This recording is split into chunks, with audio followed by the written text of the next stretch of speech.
second reading assignment for this week focuses on Chapter 2 from Fenwick and Parsons.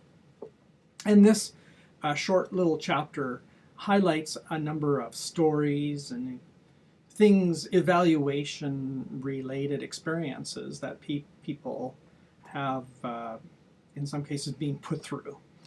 You know, I've personally seen and experienced many issues, in some cases injustices, lots of inconsistencies, incongruencies, misalignment, you know, and I'm sure that you have too.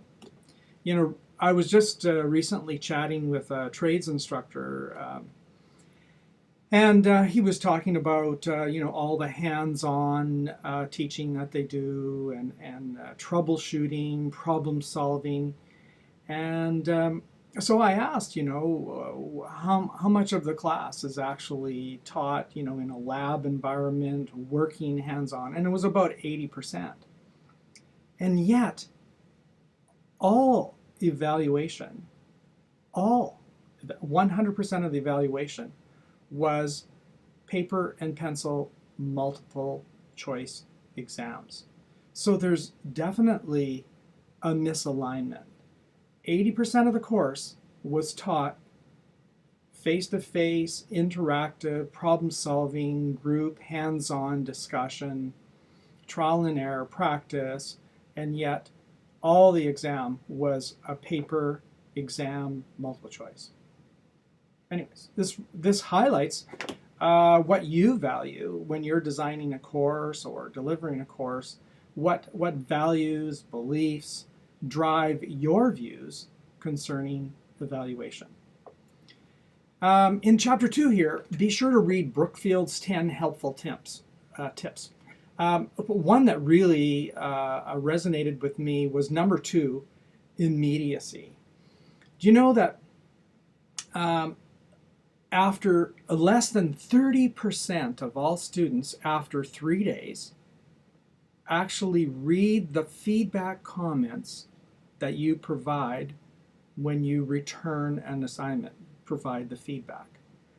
So that means that you have this through, someone sends you an assignment. Could be, you know, all the assignments for a course, and they could all be coming in at once. You have this window of 3 days to get those marked with feedback comments back to them. And if you don't get it back to them within the 3 days, less than 30% will actually read your comments. They've psychologically moved on to something else in their lives, and they're just going to give a cursory glance to the grade and then move on.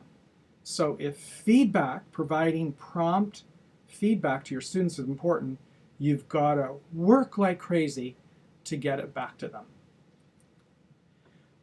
All right, so through this chapter, you'll recognize that maybe there are some changes that you need to put in place to improve your practices. So what are you going to do? What steps are you going to take to improve? And what issues are you dealing with in your workplace environment?